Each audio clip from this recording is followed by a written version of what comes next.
Well, hello, my master of puppets. Oh, Mister. Are you the master of puppets?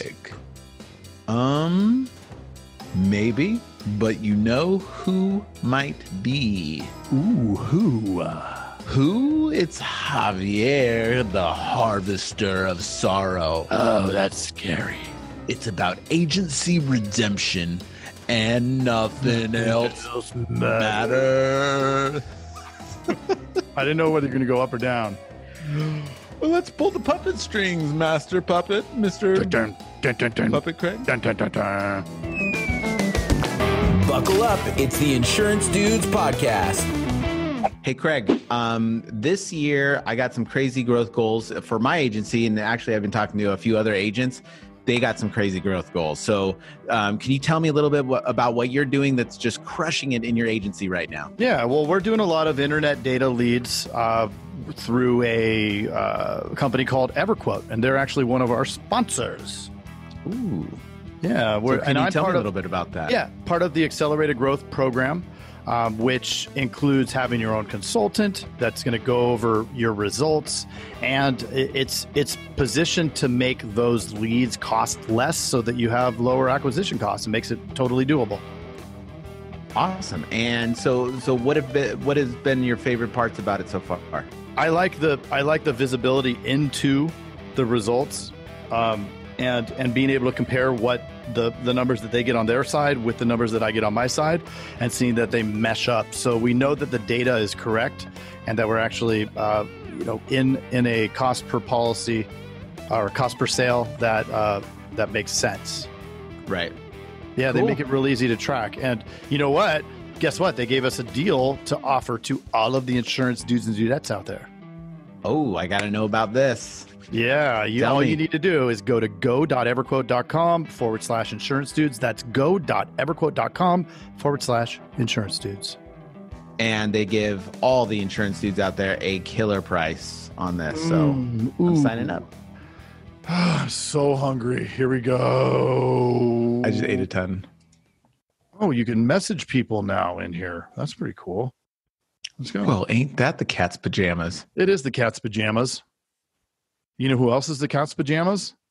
Who? Javier. Najera. Javier. Whoa. Hey guys. Hey. Oh, that's Well, where are you? There you are. He is. Look at this guy. how you doing? Good. How you doing, man? Good. Could I have 1 second to send the report to someone real quick? Yes. Well, yeah. What report? A termination report. We do this. We do this as part of our. multitask. Yeah. That's part of how you get rid of people. Yeah. No, as part of how we bring them back. No, I'm just kidding. How you I guys thought doing? you were sending the termination report to one of your staff. Right. Tell them they no longer work for you. No, that's not the way I handle that part. I like Yeah. to be in front of them just in case. All right. Pull a You gun out. send them to the funeral home? Oh my gosh. That's what the you gotta best place do. to meet. That's where you should meet to terminate. Yeah, just be like, hey, meet me down at the parlor. Here's your casket. Nobody would go in. Oh, That's true. They outthink you on that one. Excuse me. That's funny, man. Yeah. Javier. Yeah. So you're down in Texas. I am. Arlington, which is right in the middle of Dallas, Fort Worth. Mm-hmm. Awesome. Somehow race we there. ended up with a Dallas Cowboys stadium. Technically 2 baseball stadiums, although one is now going to be a football stadium now. We have So then you'll have 2 football stadiums and Right. one baseball. um, Funny how things turn. but Arlington is literally wedged in between. But it all ended up being here mostly because people just did the right things, and we just got the right contracts, I guess. But so I live about 3 miles west of all of that. I can literally walk to Jerry's World every Sunday, and I take a lot of people over there, sort of Uber them without charging them. But they Walk park in my 3 house, miles. and we, yeah. So anyway, that's where I am. That's where the agency is. This is where I lived since 1992. Oh, crazy. So let's go back. First question we ask everybody. What was your first concert? That's a good story for me. And I don't think anybody believes it. I was a student, first semester student at UTEP, 1990 something, early 1990s. And I was working out. I walked out of the gym. This was at UTEP. So Don Haskins. All swole. You were all swole. Yeah. I thought it was anyway. Don Haskins was maybe one of two venues in El Paso for big events. And, that's where the basketball team plays. So walking down the sidewalk to get to my vehicle, and these buses are just, driving by me. And I just kept walking, I want to see what's up with that. And I said, I'm going to go until somebody stops me. And somebody did stop me eventually. Well, it was Metallica. And one of the buses opened up, and after a little smoke, a bunch of security, a bunch of girls, here comes Lars Ulrich, wobbling off the stairs. Yeah. Wow. So he just happened to turn my way. I just waved, I figure that's about as good as it's going to get. But he actually waved me over. I shook his hand, and he said, "Hey, you're going to the show tomorrow or whenever." I think they were there for the sound check. I said, "No." I said, "I'm a poor college student," which I was. I said, "But, love you guys. I love what you do." So he said, "Come back tomorrow. I'll have 2 tickets for you." Whoa. So I said, "No way. This is the early 90s. We didn't." So I drove straight from there to my friend's house. I said, "You're not going to believe what just happened. I can't prove it, but." Because there were no cell phones. No. What a ripoff. Yeah. No pictures, no nothing. You had to draw caveman art on the wall of the cave. So I said, "Hey, let's just go. Worst thing that could happen is we're going to hang out with a bunch of rockers. Eventually just secondhand, pot smoke and all that." Secondhand. We went to Will Call, and guess what? There was 2 tickets there. Wow. He actually did it. He came through. Because he had me give my name to one of his security people. So somebody who would remember, not him. Not him. He right, would not. Him.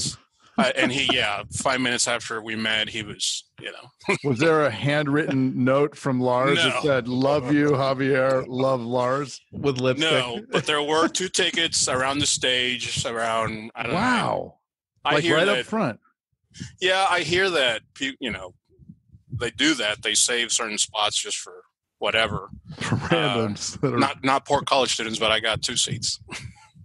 That's the Black Album, too. That was... They had the snake pit in front, right? Yeah. Did you go in the snake pit? I was not necessary. I mean, I've always liked Metallica. So the funny thing is, that was my first concert and the last concert I've attended, because they just came to Cowboy Stadium. Mic drop. Yeah. Oh, because there was... Okay, gotcha. Oh, so that you've been to other concerts and then now... Yeah, fast forward 28 years later, a friend of mine said, "Hey, I've got an extra ticket to Metallica here at Dallas at Cowboy Stadium. You want to come?" Sure. You can't pay for a Metallica concert. I cannot pay for a Metallica concert. And I was on the floor. And I needed earplugs like these because I could not stand the noise. I could not, it was way too loud. Did you wear those earplugs? I did not. That would be something. One of my bucket list items for this was I got to be the halftime announcer for my high school football. Not the football team. Oh. The drill team and the band. And this is why I got these. And I love them. I keep them in the office and, so, but I've, yeah. So anyway. Javier, let's go back to the beginning. What got you into insurance? Because I'm sure when you were young, you thought about all the cool things that you could be. And it was either a firefighter or an insurance salesman. Right. Yeah. Right? It was definitely since I was born. No. In 1995, well, let's go 1 year before that. 1994, I quit college, and I haven't really said that loudly more than once. It's probably the second time. Well, but I was lost. I was a psychology major. I didn't really know what I was going to do, but I was married to my wife, and I thought I was going to be a counselor or whatever. Not the thing for me. So in the interim, I had a friend in the church we used to go to, and he said, "Hey, I found something. It's going to sound like a racket, but it's true." And he shows me a check, and it's for $1,800. And he says, "This is for one sale." It was life insurance. And so he explained how it works. So you got to go. I mean, I was always, 94. I was 22. So he said, "You got to go get a license. But when you do, you come join this company." It's called Family Life back then, a little agency out of Texas, and they were getting their leads out of. So the minute people would close a loan on a house, we get these little sort of rectangular pieces of paper with leads. Now I think about it, so I don't know if the rules were the same back then, but it kind of broke a bunch of rules because we were literally getting the leads with everything, probably except Social Security numbers on there. But we had this process where, so I got my license, obviously, and because I saw that check, I just kept a copy of that check. I showed my wife, and I said, it would take me about 2.5 months to make that. I was trying to keep 3 jobs at the time. I was a bartender. I was even a substitute teacher, worked at UPS for a little bit. I said, I'd have to work 3 months to get this. This is one deal, one contract. And so, she's like, why are you talking to me? Yeah. So back then, when I got the license, Life Health, this was 1995. And then we had back then literally presentation manuals with pictures. We had this whole system. It was the guy that was your guest before this nailed it right on the money. If you do the same thing over and over, because that's what we did. We trained the same exact way, even the way you walked up to the door, because we were knocking on doors, and the way the conversation went and everything. So they said, we had a sales manager, and he said, "You do this 10 times, you'll get 1 or 2 deals out of it." So the first time I got a commission check, it was over $2,000, and I could not believe it. And like the other guy said, I was hooked. So that was 1995. And in one of the classes for my license, I met a man who owned a funeral home. I didn't know it then, but he said, "Hey, if you like this business, I've got something for you. So meet me whatever day in the morning." And I did, and I drive up. I had already sort of started with the life insurance with Family Life. But he said, I got something else for you. I drove up, it's a funeral home, and I said, the last time I had been in a funeral home was about 12 years before that. We had a year where we lost 2 aunts, but since then I had not been in a funeral home. Certainly not for a job.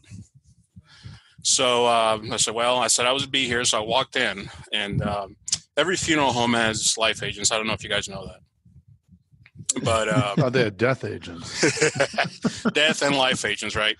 There's a very customized product sold in funeral homes, and it'd take a whole another deal to explain how that works. But that's what the job was for me, because he knew I had a license. But while we were talking, he had a family walk in, just lost a 2-year-old child, and so one of 2 things happens that moment. Most people, they want to run away from that because it was so tragic. Because it was an accident, but her own grandfather ran her over. So the guy's like, "We're gonna have to cut this meeting short." I said, "I understand," but I asked, "Could I stay? Maybe I can help in some way." And so that's the moment I knew I would be in the funeral business. That was my calling, so to speak. That's what I call it. Man, so emotional, right? Yeah, it was, because I could see the mother. His front wall was a bunch of glass. I can see Mom, of course, with a bunch of people, and she could barely walk, which understandable. But I just felt I had to be there and felt I needed to know what that was like. And so that's how that started. I was the life agent for that funeral home, let's say, for a year, and then I started mortuary school in 96. So finished that. In Texas, it's an associate's program. It's different in every state, and then you serve a year internship after that. And that's how that started, and that was my life for 20 years. But I kept my life license. I was always a life agent for the funeral homes where I was. And so So that's that. But the hook for insurance specifically was that moment when I saw that pay stub for that life sale, because the guy was like, "This is just," and he told me, he said, "This feels like a racket, but it's, here it is." So, and that's what it was. I mean, I made more money in about 3 or 4 months that I was with that life company that I would have made the entire year with the other 3 jobs I was trying to hold. So that's where it was. Now, the other thing about this is I've been an Allstate customer since 1992 with my wife. Same agent, same company. Never even shopped it around.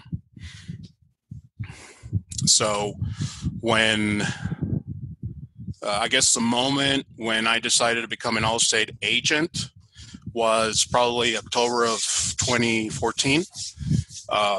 After all that time in funeral service, I had a moment. I said, I'm 41 and I could be in this same position 10 years from now, which was very comfortable, or I can make a move.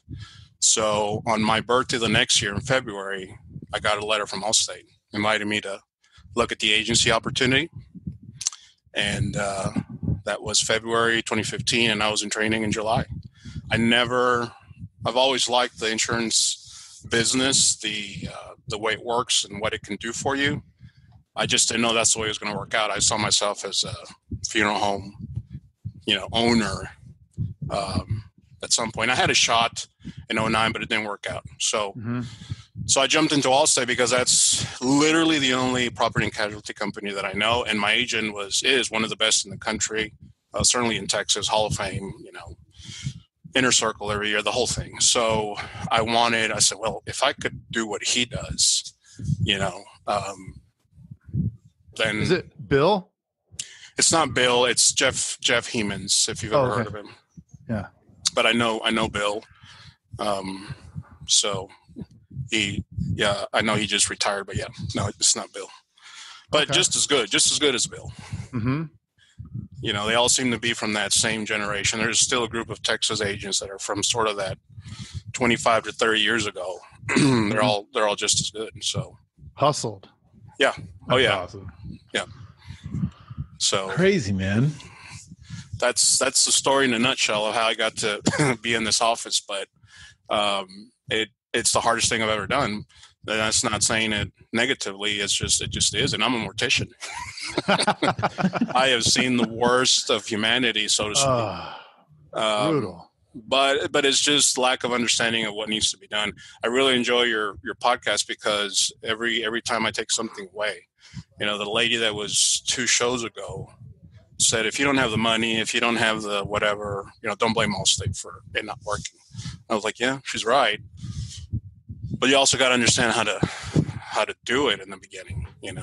I wish I had known some of you guys, or especially there's a lady who does a lot of Allstate loans, and I wish I would have known her, especially because the money that I had available to me to do this just completely probably did it the worst way possible. But here I am. You don't know what you don't know is the problem. And then when you're like, dang it, why didn't I know that? if I only knew.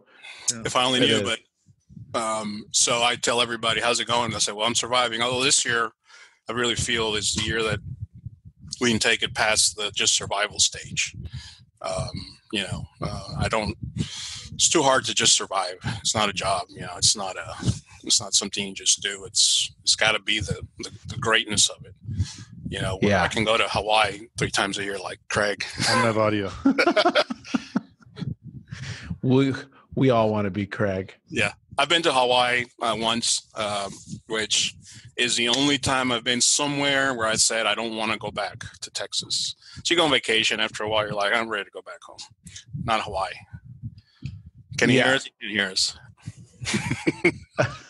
I think Craig, your microphone says that it's muted. Oh, hold on. I can hear you now. Yeah. There we go. We can. I can hear you, and you can hear me. Whoever couldn't see that, Craig was freaking out a little bit there for a second. Yeah. Totally calm. It's all good. Don't freak out. We're talking about Hawaii. Hawaii. I've been once, and that's the only place that I would be okay if we never came back from. Whoa. I mean, I like vacations, but after a while, well, it's time to go home. It's time to get back at it. But I just love how we went to Oahu. We were there 10 days. We were actually there for a wedding, and but it was, oh my gosh, it was so beautiful. So we get back and we get on VRBO and book the place for the next time. Every single time, the moment we get back, it's like the first thing we do. Yep. Then we feed the dogs. Then you figure out what's going on, right? Yeah. So I want to bring some levity because, for whatever reason, talking about mortician stuff seems to be a little bit of a, sad. Yeah. So how many times have you heard the joke, I heard people are dying to get in here? All the time.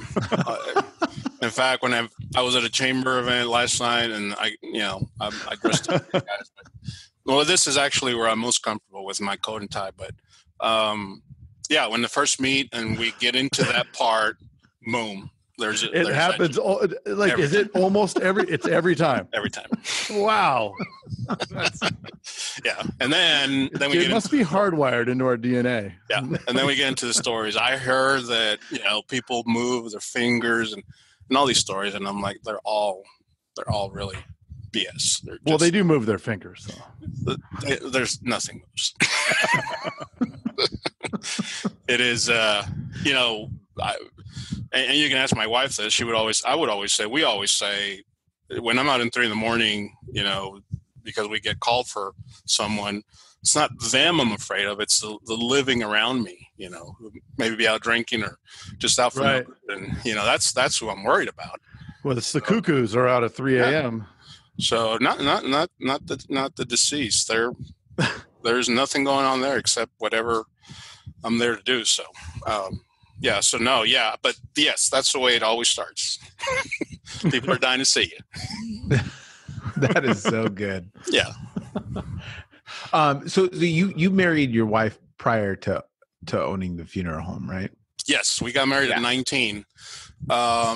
So one of my sort of motivational stories is there's absolutely no reason she and I should be married because she did not like me in high school. I've known her since like the 5th grade. I took, played football, played sports. I took that route. She did not like to hang around that crowd. So fast forward to we graduated from high school. Everything's real now. And we end up at the same sort of after Thanksgiving, kind of thing, once we were out of high school. And I was a completely different person. I wasn't who I was in high school. So that's where it started.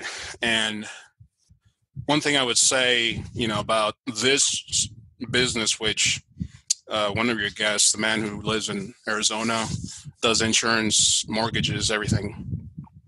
I forget his name. Botma, maybe. Oh, yeah. Yeah. I really like that one because even if you hear his videos, he'll say, I don't like insurance or financial service or anything. He's got a much higher calling than that. And when I saw my wife, I said, okay, even though I've known her forever, I just really got to know her now. How am I going to convince her? Because I knew after that night, I knew that was one for me. But how am I going to convince her? How am I ever going to sell her on spending the rest of her life with me? And we did. I mean, that was the fall of Thanksgiving 1991. And here we are, 2 girls. We didn't have children until we got married right at 20, actually 19. And then, but we didn't have kids till 7 years later. So now our oldest is 20 and 18. She's about to graduate from high school. So, oh, cool, man. Well, congrats. That's awesome. That was a long time. Thank you. Anytime that I'm really feeling like nothing's working or I made a wrong choice, I think of that because really there's no reason she and I should be married at all. So you're just like, if I could sell her on the idea that she should Correct. marry me, then I can sell anything. And I can figure this out somehow. That's exactly right. And she agrees. That's awesome. She tells people all the time, oh my gosh, I used to hate them. We open the yearbook and it's Not good. I don't like my children to read my yearbook and all the stuff that was in it. So, but it's there and it's history and it is what it is. But December was 28 years, 27 Wow. married, 28 together. Yeah. What was her reaction when you wanted to get into the funeral home business? Since we've been together so long, she knows when something serious is going to happen. Yeah. She just knows it ahead of time. And she just kind of waits for me to say it. For instance, for the funeral business, I was a psychology major. I thought I was going to be a counselor. I don't know. I sort of got in that business and it's not for me.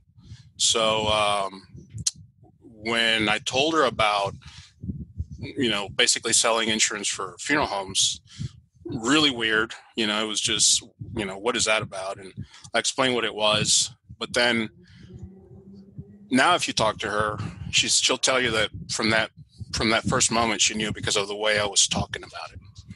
I told her about the 2-year-old little girl and just the way it was coming. And then it just kept growing from that moment on, to where I told her I was going to mortuary school probably about 9 months into me going to the work at the funeral home. She already knew. I mean, it was not even a surprise. She already knew. And she was happy because I hadn't finished college. Technically didn't finish, but, I did finish this part of it. I had a great time in mortuary school, if you can have a great time in mortuary school. I was the president of my class. I mean, it was just a good experience. And so it was not a surprise at all. Not a surprise. Same thing happened with the agency situation. She knew something was up that moment I had where I said, okay, I've got to make a jump or a decision here. And she could see it. She didn't say anything again. So then when I, brought her the letter, I had already taken the online test. And it's funny because I took the test like on a Tuesday, didn't hear for like a week and a half, but a sales leader called me in between. We actually had a meeting and all. And then the original, I guess, recruiter, whoever at the region called and said, hey, looks like you're a candidate. We have some opportunities in Houston. Houston's 4 hours south of me. I'm not moving to Houston. I love Houston people, Houston agents. You guys probably know some, but I'm not moving to Houston. I'm just not. But it was kind of funny. But the point is that, again, she knew. She knew something was up, something was coming. Now, this was a lot scarier, I mean, this is not, I'm going from this job to that job. She knew what it implied and the risk and the, whatever money we'd been able to save, the money that was available to us as a loan, that sort of thing. So she kind of knew. Yeah. That's cool. And so you took over an agency, right? Yes. What I call a little agency. Mm-hmm. If I went back and really looked at it, it was probably just over 400,000 in premium. Okay. Little. Oh yeah. They kind of sold it to me at 600, but if we really look now that I understand the stuff, it was really probably closer to 400,000. But back then it was ADB. So we qualified. So I was really sort of a hybrid scratch agent. I think they had a name for it, like a no bid or something. Yeah. So I had both the scratch contract, which restarted, but also had a little book. I don't recommend it. If anybody comes to me and asks my opinion on that, I give them the truth. I don't recommend that because you're going to have as many or more headaches, even though it's not that many customers, but it just depends on what the agent before you did or didn't do, with the money I had in hand, I would have been better off, me personally, the way I am, buying a more stable, larger book, putting all that money into a down payment for a loan and having a little more time to understand what the heck I was doing, instead of, the enhanced comp was great, but, I had 2 staff in the beginning. I think both scored like a 40 on the test twice. You guys know all those stories. So, and here I am trying to make, everything else work, the numbers and make the tiers and all that stuff. So, for me personally, if I had to do it again, I would have probably looked for, I'm not talking about a big book, 3 million, something like that. But I had the money and the resources and everything else to have that done. But I didn't know any better. So the little book sounded good because it sounded doable for someone coming in with no experience. And when you looked at the lease and the stuff, okay, you think of the worst case scenario, right? Where you don't sell anything, you don't make any money, but you can still pay the bills. But not really the way to look at it. It's just not. You got to get a fast start from the beginning. You do, yeah. And I think part of it, gosh, and even in hindsight with myself, it's being plugged in. It's being plugged in and talking to a whole bunch of other agents.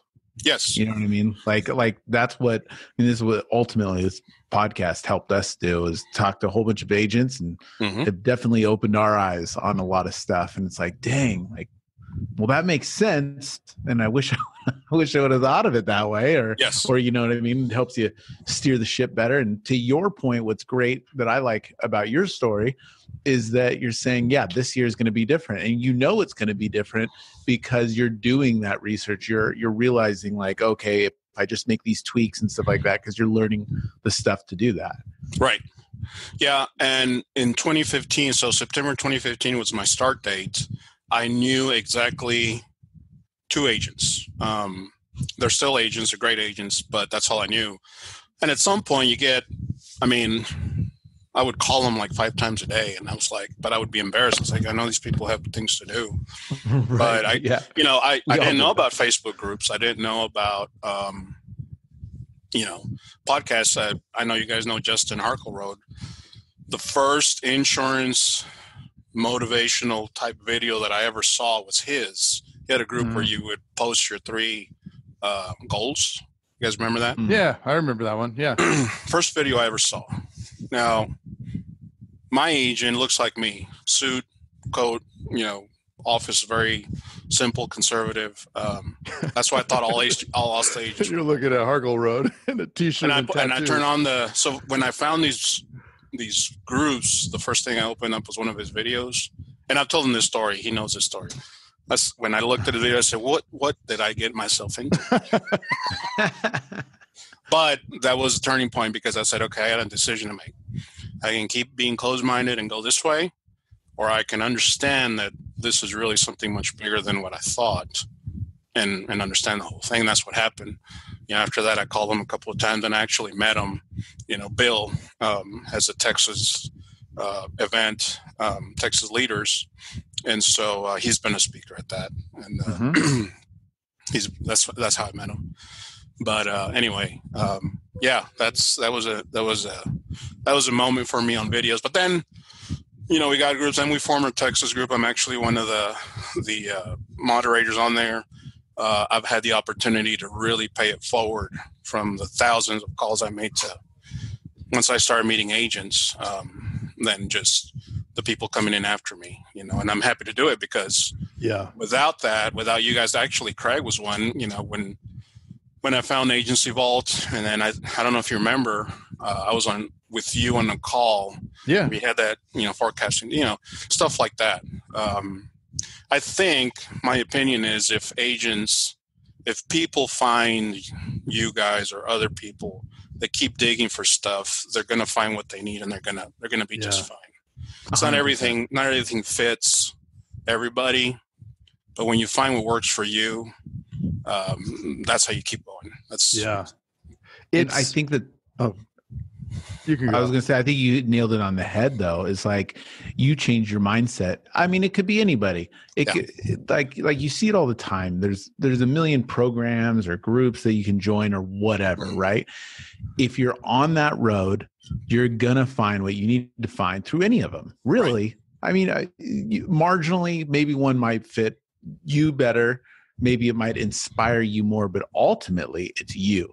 Right. And you're going to get out of it what you need to. And if you're on that road and you have that mindset of, I'm going to do this, then, really it's you that's doing it. It's not the groups. It's not the person. It's not the person that's inspiring you. You know what I mean? It's ultimately you. Yes, that's exactly right.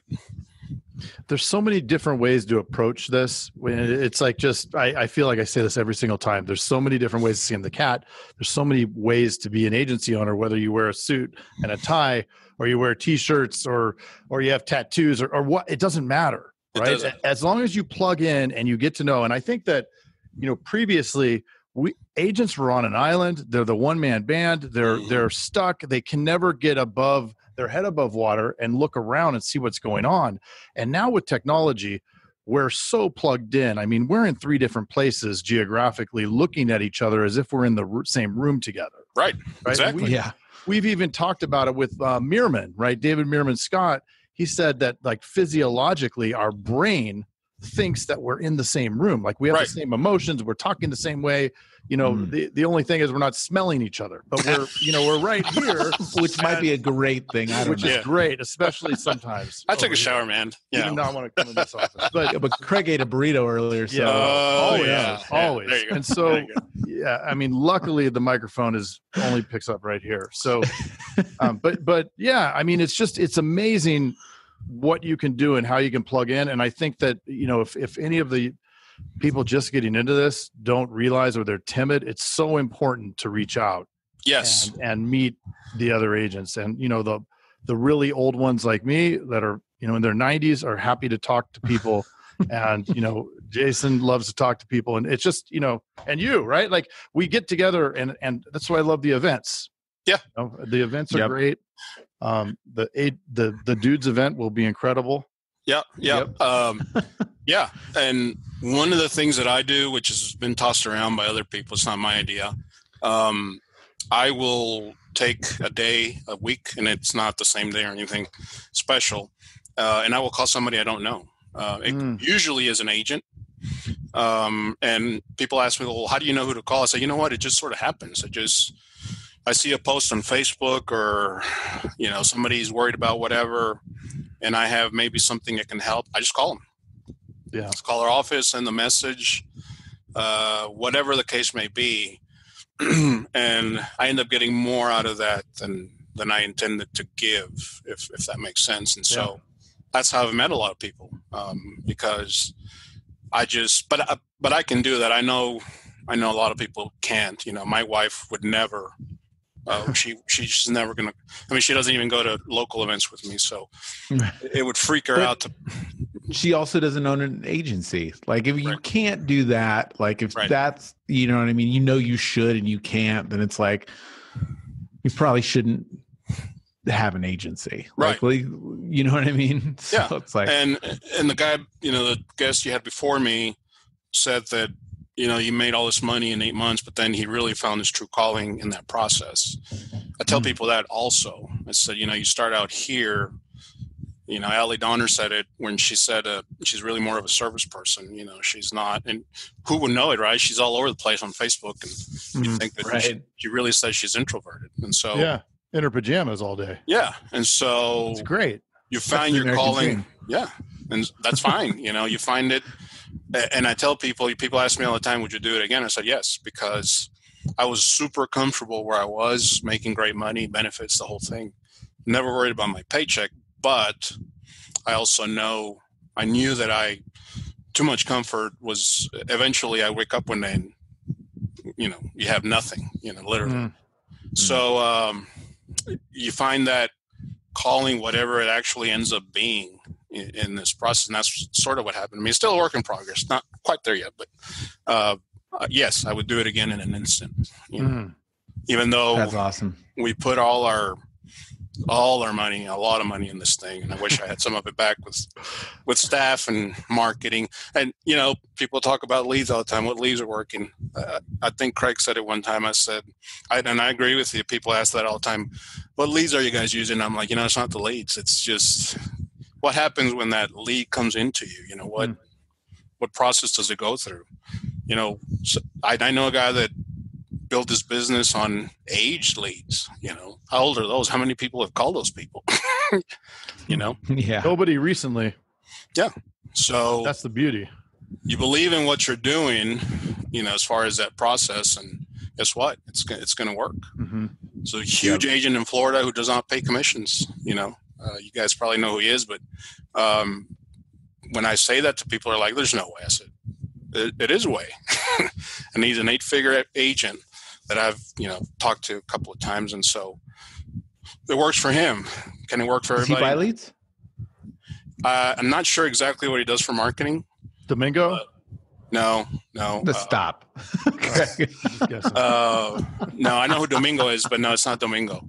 But what really impressed me is the team concept. His office is run like nothing I've ever seen. So, everybody's That's on awesome. a salary.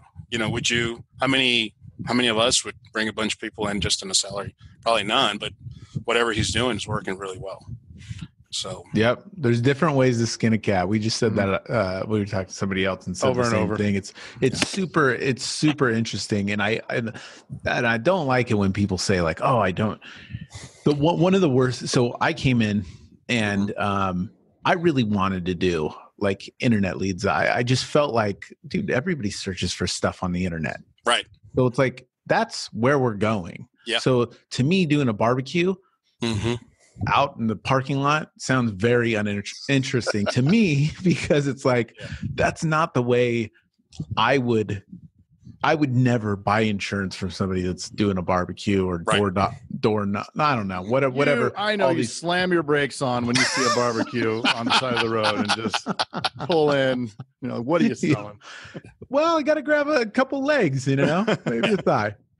Right. No, absolutely.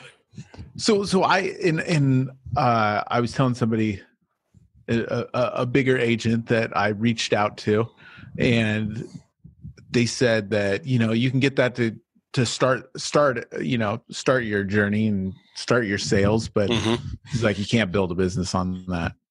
Right. And I was like, and that to this day bothers me that he told me that, because yeah, you can. B, it's just there's not one way. Like, why would somebody have the gall to think that their way is the only way or something? You know what I mean? I do, because in funeral service, things change very, very, very slowly, but they change. And so if you are that type of person that embraces the change, because it has happened within the last 5 years, probably 10 years. There's this group of younger, professionals that embrace the change, and down here in the South, what they're doing up in California and places like that. It's basically heresy. But guess what? It's working, and it's working very well. And what are they doing? Well, it's changing a little bit, but traditionally, so funerals are directed by basically one thing, which is mostly someone's faith in the afterlife, or their religion or faith, and or their ability to purchase or to buy. A funeral can be $100,000 if you wanted to. It could be less than $1,000. It's whatever dictates your belief that's going to dictate what you do. And so traditionally here in Texas, places like Texas, the South, we're still very, very much in tune with the traditional way of doing things, traditional burial, traditional wake, etc. In other places, it's just not the case. Plus, there's other methods. So, the dispositions people know of are burial or cremation. There's other things that are coming up that people are, they don't even want to know about. But better for the environment, yes. Better for, the expense of it, yes. So things are changing a lot. So, but the point is, if you have a conviction in what you're doing, it's going to work. It's going to work for you. True. Internet leads don't work for me because, number one, I'm pretty technology dumb. I'm just happy I can do this. But just the frustration of how that flows would just drive me crazy. I'm a people person. Yeah. It does drive you crazy. But it's like, I like spending time on that. You know what I mean? So for me, it's great. And for you, like, that's where this is so cool, is that we can do different stuff, but it's also not trying to do something that you don't want to do. Like, don't do something you don't want to do. Right. Exactly. Crazy. My ideal perfect day is when I've had like 10 people come to my office and we sit down and I'm exhausted. I can't talk anymore. I feel like I've accomplished a lot. Yeah. The inverse of that would be, you had, 20 leads or whatever come in, whatever your daily is. Never talk to really a person or never see a person, but you might feel the same as I do. Maybe we wrote the same business, but I did it in person or, whatever I do. Yep. But that's where I shine. I bought some warm transfers in the very beginning. I mean, I literally almost had a sales leader grab my wallet and say, okay, let's use this credit card. We got to buy some. I didn't know what a warm transfer was. So phone starts ringing. I don't know what to do with those people that are calling. I don't know what to say, and they're $50 a pop or whatever. Yeah. Oh, those add up quick. Yeah. So I said, all right, I appreciate you guys. I know you got a job to do, but it does not work for me. Direct mail works for me. I mean, where I can have an interaction with someone where I know, what, it's just a different thing. But if internet's, I had an LSP that I wish I had the money I had in the beginning because he was all about the internet leads, and he would have been great, but I didn't have the money anymore, so couldn't quite get there. But we're still friends. We're still talking. So there you go. That's the thing. I mean, it goes in and out. I mean, one of the hardest things to do, is keep staff on. So it's like, I mean, you can never do the woulda, coulda, shoulda because it's going to be gone anyways. Like whatever it is, it's constantly changing, And so it's done over. Yeah. We're actually getting along better talking about that LSP now than before because now we can talk openly, and you can tell me, where I didn't do it or vice versa. And we're talking about some things that actually might be better the second go around. I know that's not a popular thing to bring back somebody that has been there, but again, you gotta make those choices. So, and there's no wrong way. Like, honestly, I don't think that that's a horrible. I don't think that's a rule. It depends. Yeah, it depends. I mean, I've said to myself, because I brought somebody back and then it was a train wreck, I've said, I'm never doing that again. And there's something about always and never is that they're almost always not the right words. Correct. I guess they're probably always not the right words. And it's the only time you can use it. I've just recently brought somebody back. Now it's about a month and a half who it ended bad. Like we were, attorney letters, the whole, bad. Right. And then, some things happened. She came back and asked, and I was like, are you kidding? Are you kidding me? And I'm like, okay, let me not have an emotional, let me just look at it objectively. Yeah. People change, things happen, whatever. Right. And so came in, she's totally different, like a totally different person. And she's here. She's had the best month she's ever had. Mm-hmm. And she's awesome. Yeah. And it's like, if I had stuck to this rule, then she wouldn't be here. I wouldn't have had 20,000 in premium. That's right. Right. That's right. And so it's important to, maybe I was the jackass in the situation. I'm willing to accept that that's highly probable, and so. Yeah. I'm totally, I totally didn't judge or understand this person when he was in our office. If I had, would have been a whole different story. He might be an agent by now, to be honest with you, but I didn't. I wanted it to be my way, and if you're not doing it this way, then it's not right. Which, by the way, is the other thing. I came in with the expectation it's all about me, and it's really not. You right. The minute you understand it's not about you, and it is about developing people and building teams and all that. Because I also know Tolga, and I've talked to him. The minute you understand that, things change. Yeah. Yep. Because who was it? Was it Jay who said, you put your name on when you start as an agent, all that. Well, everybody wants to talk to you. All the phone calls. Yeah, right.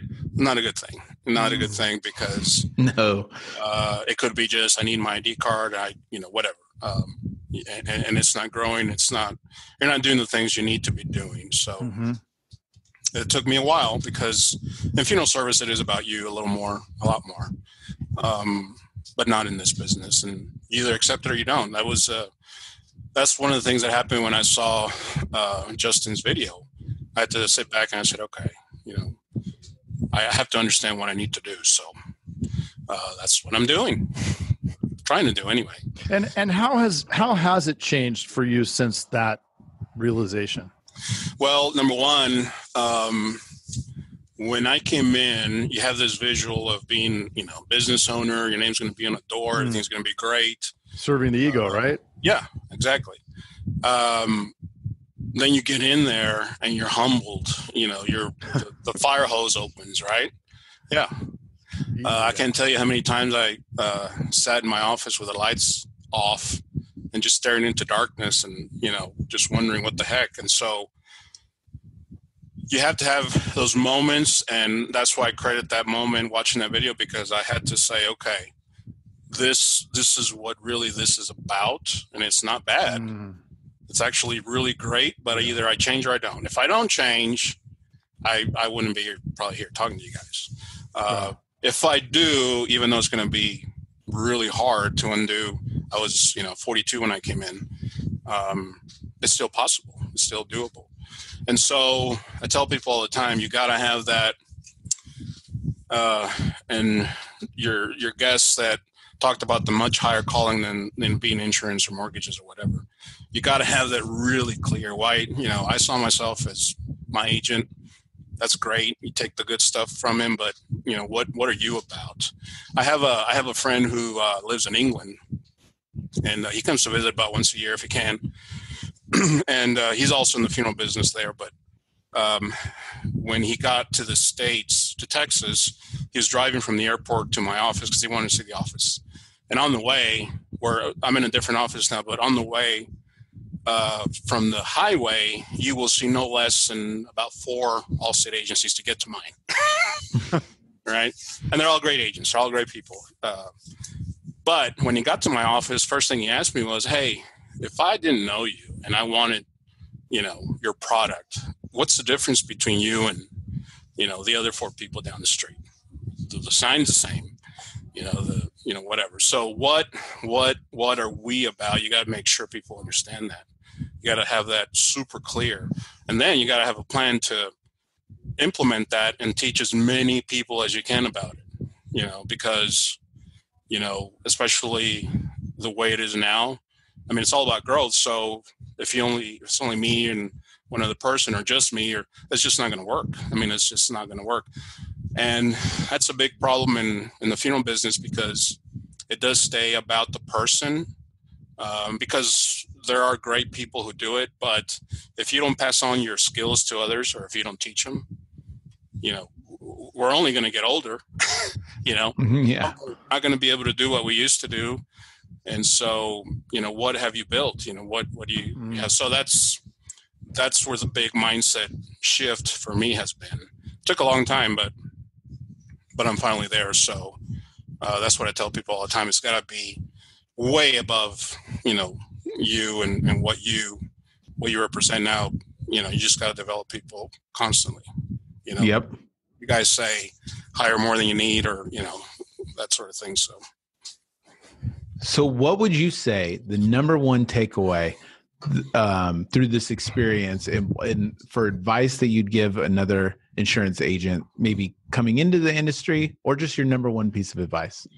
That would be it. It would be to make sure you understand, because when I came in, I had this theory in my head that I probably understood a good 60 to 70% of what this was, just based on my, life insurance experience.